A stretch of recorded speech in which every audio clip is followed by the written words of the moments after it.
Hai semuanya, selamat datang kembali di channel YouTube Gudang Emas dan Perak. Kalau kamu suka banget sama dunia keuangan dan sejarah, kamu ada di tempat yang tepat.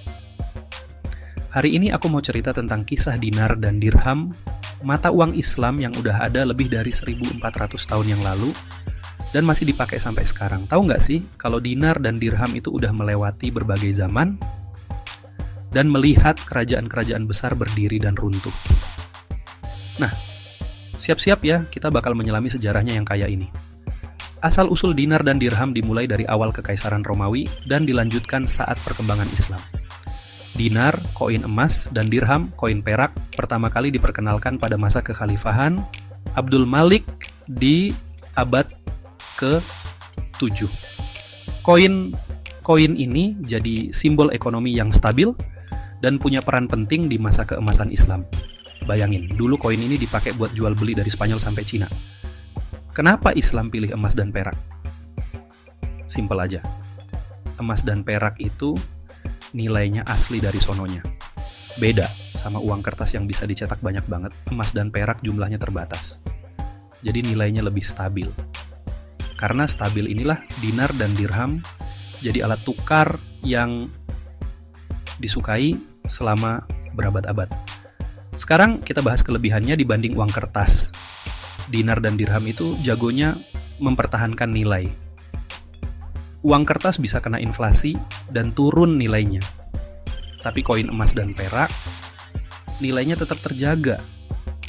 Koin-koin ini diterima di mana-mana dan dipakai di berbagai peradaban, jadi perdagangan internasional lebih gampang. Bahkan ada loh transaksi terkenal di sejarah yang pakai koin ini. Misalnya, zaman kekhalifahan Abbasiyah, pedagang bisa tukar barang senilai ribuan dinar di jalur sutra. Jadi, transaksinya aman dan terpercaya. Tapi kenapa dinar dan dirham jadi kurang populer?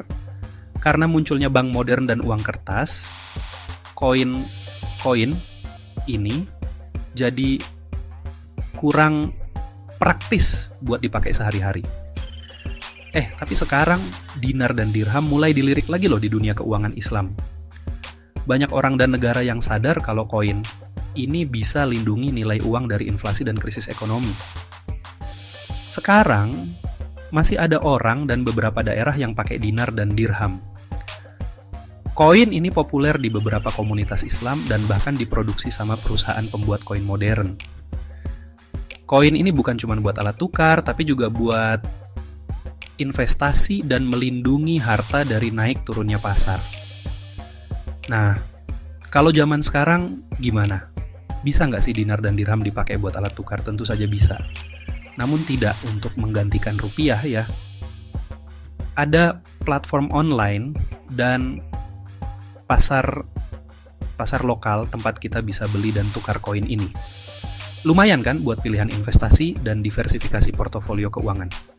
Jadi, kita udah ngebahas perjalanan dinar dan dirham yang seru banget dari zaman dulu sampai sekarang. Gimana menurut kalian? Kira-kira koin ini bisa gantiin uang kertas di masa depan nggak ya? Tulis pendapat kalian di kolom komentar ya. Kalau suka video ini, jangan lupa like, subscribe, dan nyalain lonceng notifikasi biar nggak ketinggalan konten menarik lainnya tentang keuangan dan sejarah. Terima kasih sudah nonton, dan sampai jumpa di video selanjutnya.